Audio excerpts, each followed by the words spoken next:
هل جزاء الإحسان إلا الإحسان؟ یاد ہے آپ لوگوں کو ایک حدیث کا کہ اگر دو لوگ بھی سفر کریں تو آپس میں ایک بندے کو امیر مقرر کر لیں.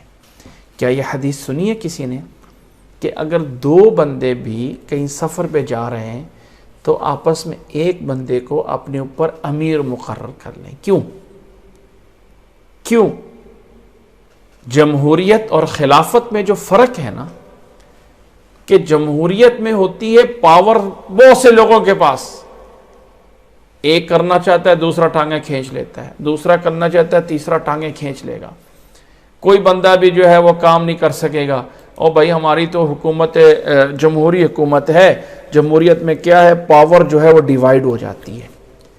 خلافت میں پورا کا پورا اختیار خلیفہ کے پاس ہوتا ہے. وہ اپنے وزیر کو بھی چاہے نا فوری گردن قلم کر دو تو ہو جاتی ہے.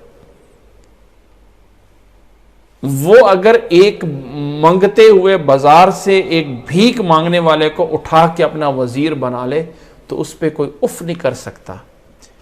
پاور پوری کی پوری ایک بندے کے ہاتھ میں ہوتی ہے. اور اسلام نے جو نظام دیا ہے وہ نظام خلافت دی ہے، جمہوری نظام نہیں دیا کہ جب ایک کی طرف سے آرڈر چلیں گے نا اور دوسرے لوگ اس بات کو ذہن میں رکھیں گے کہ اس بندے کی بات، امیر کی بات ماننا بھی ہمارے لیے عبادت ہے، تو معاشرہ سیدھا چلے گا. اچھا، اسلام کو اندر ایک لفظ بولا جاتا ہے مہذب اور تہذیب. تہذیب کیا ہے؟ درخت کی جب شاخیں نکل رہی ہوتی ہے نا تو جو شاخ ادھر جائے اس کو کاٹ دینا، یعنی جو ادھر ادھر چیزیں بڑھ رہی ہیں ان کو کاٹنے کا نام ہوتا ہے تہذیب کرنا. تو یہ جو کاٹنے والا اگر ہوتا ہے نا کہیں پہ وہ رکاوٹ اور پکڑ کرنے والا، تو تب جا کے معاشرہ مہذب بنتا ہے. دور کی مثال یہ دور کی ہے، ذرا قریب کی لائیں. انسان کی عقل کو عقل عربی میں کیوں کہتے ہیں؟ عین قاف لام کیوں کہتے ہیں؟ کس وجہ سے انسان کی عقل کو عقل کہتے ہیں؟ کوئی آخر اس میں لفظ ہے جو جس کا تعلق عقل کا اور فہم کے ساتھ اس عقل کا کوئی تعلق ہو؟ عقل لفظ نکلا ہے عقال سے، اور عقال اور عقل کہتے ہیں باندھنا. اور جس اونٹ کو رسی سے باندھا جاتا ہے اس کو عقال کہتے ہیں. موجودہ دور میں عربی جو اپنے سر کے اوپر ایک بلیک سا گھور رکھتے ہیں اس کو عقال بولتے ہیں. اصل میں یہ ہوتا تھا جانوروں کا، جب اونٹ ہوتے تھے تو اونٹوں کے لیے الگ سے رسی لانی پڑے گی، تو وہ رسی جو دور سے لانی پڑتی تھی وہ چھوٹی سے رسی کو گھما کے سر پہ رکھ لی جاتی تھی کہ جہاں بھی اونٹ باندھا وہ رسی لی اور اس کو باندھ دیا، اس کو عقال بولا جاتا تھا. اور نبی صلی اللہ علیہ وسلم کی وہ حدیث کہ پہلے اونٹ کو باندھ اور پھر آ کے توکل کر، فرمایا اعقل ثم توکل، پہلے جا کے اس کو باندھ.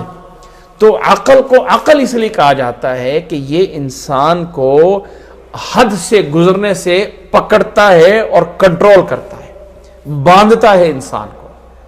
عقل اگر انسان کے اندر عقل نہ ہو تو کیا کرے گا؟ انسان کے اندر عقل ہی نہیں ہے، بھائی جو مرضی کرے، تو وہ تو جا کے قتل بھی کر سکتا ہے، وہ تو جا کے غلط کام بھی کر سکتا ہے. عقل نہیں تو جا کے جو ہے وہ دریا میں چھلانگ بھی لگا دے گا. عقل نہیں ہے تو اپنے آپ کو آگ میں بھی پھینک دے گا، کچھ بھی کر سکتا ہے. عقل ہی نہیں ہے تو عقل کیا ہے؟ یہ کنٹرول کرتی ہے، باندھتی ہے. تو اس باندھنے کا نام عقل اس لیے کہا گیا کہ باندھا جاتا ہے. تو اللہ تعالیٰ نے اس باندھنے اور کنٹرول کرنے کے لیے جو ایک طریقہ اسلام میں دیا ہے، وہ اسلام میں یہ دیا ہے کہ ایک بندے کے پاس پاور ہونی چاہیے. پاور سب لوگوں کے پاس نہیں ہونی چاہیے. ہاں، مشورہ کرنا اس بندے کے لیے. جب نبی کو حکم ہے کہ اپنے ماننے والے صحابہ سے مشورہ لو، وشاورہم فی الامر، اس نبی سے بڑا کوئی عقل مند نہیں ہو سکتا، اس نبی سے بڑھ کر کوئی بڑا سمجھدار نہیں ہو سکتا ہے. لیکن جب نبی کو حکم ہے کہ شاورہم فی الامر، تو کوئی انسان کتنا بڑا ذہین عقل مند کیوں نہ ہو، اس پہ بھی مشورے کا اس کو لازم کیا گیا ہے۔ لیکن ایک حکومت کو چلانے کے لیے لازم ہے کہ پاور ایک جگہ پہ ہو، تب جا کے کیا جاتا ہے معاملات کو کنٹرول۔ اور جب تک اسلامی خلافت رہی ہے دنیا میں، کسی کی جرت نہیں ہوتی تھی کہ اسلام کے اوپر کوئی میلی نظر سے دیکھ سکے۔ جب سے خلافت ختم ہوئی، جب سے خلیفوں نے یہ سمجھ لیا کہ اب ہم بادشاہ ہیں، اب ہم قوم کے خادم نہیں ہیں، اس وقت سے اس امت میں زوال ہوا ہے۔